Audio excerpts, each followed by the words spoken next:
Contemporary American artist Mitch Gibbs found his calling early in life. After graduating from high school in York, Pennsylvania, he knew he didn't want to go to college and was uncertain about what direction to take. With a little help from his dad, Mitch turned to art and has distinguished himself in the years since. His paintings today hang in the collections of three ex-presidents, Bill Clinton, George Bush, and Jimmy Carter. Mitch is now the artist in residence at the beautiful Ritz-Carlton Club in St. Thomas. When I got out of high school, I went to art school. I took a summer course in art school. I had no plans for college. I had no idea what I was going to do. And my father had gotten me a summer course, said, take a course, I'll pay for it if you like it, to see if you like it. So I had not applied to any colleges. So when I had a chance to go back to that art school, they accepted me. I wasn't very good. I was real average. What art school? It was the York Academy of Arts. I'm from York, Pennsylvania. So I went to a hometown school, basically. My graduating fine arts class was 14 people. So the odds were stacked against me from the very beginning. But I took the class. The first year, my freshman year, I was really disappointed with how I did. But I got a job drawing portraits at the boardwalk in the summer. And I wasn't very good, but I must have drawn 1,000 portraits that summer. So by the time I got back to school, I had been drawing all summer. I went from bottom feeder to at least top 10%, and then I just really got into it. I got a job as a janitor at the school, and they gave me a key. I could go in and work whenever I wanted to.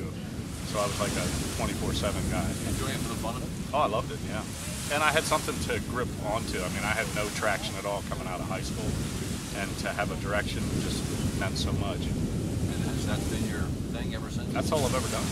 I got that job drawing portraits my freshman year of art school. I started my own business drawing portraits after that. And so for the first 10 years, I could always rely on making money drawing portraits.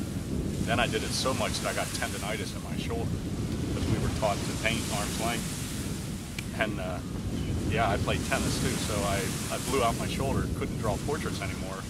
Started doing watercolors down in front of me. And the beauty of that is I was charging $6.95 for a 20-minute portrait. I figured if I could do a watercolor, I could make one worth $6.95. Yeah. So I started going to these shows, and I was selling very inexpensive original watercolors. So you started doing portraits, but right. You're still doing portraits, or what's your preferred? No, I don't do any portraits at all anymore. How come? Ego. You can do a beautiful portrait and still not satisfy a customer.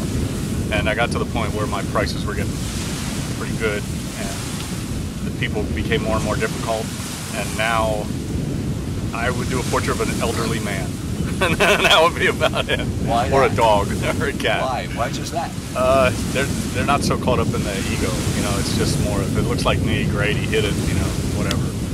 So yeah, I'm very sensitive about doing portraits now. I don't care to do them very much. And I like to put people in paintings, and I love painting figures and suggesting faces, but I don't really like to get in there and do like a pinpoint accurate So portrait. you like to do landscapes? Yeah, I love landscape, seascape, just the beauty here. But one of my strengths and one of my favorite things to paint is street scenes, just people hanging out in the street. Yeah, I just love the colors, the textures, just a vibrant. Now you had that one painting that was hanging in the room.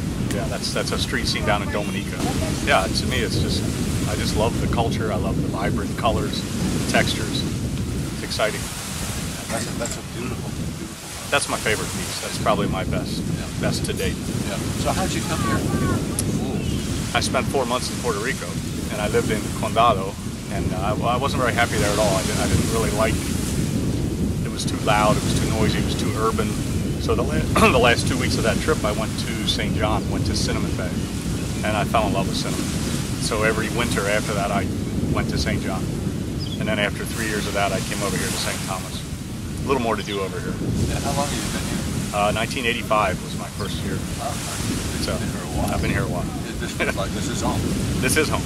My kids go to the Montessori school, and they're going to grow up here. Yeah. So what would you be doing for us?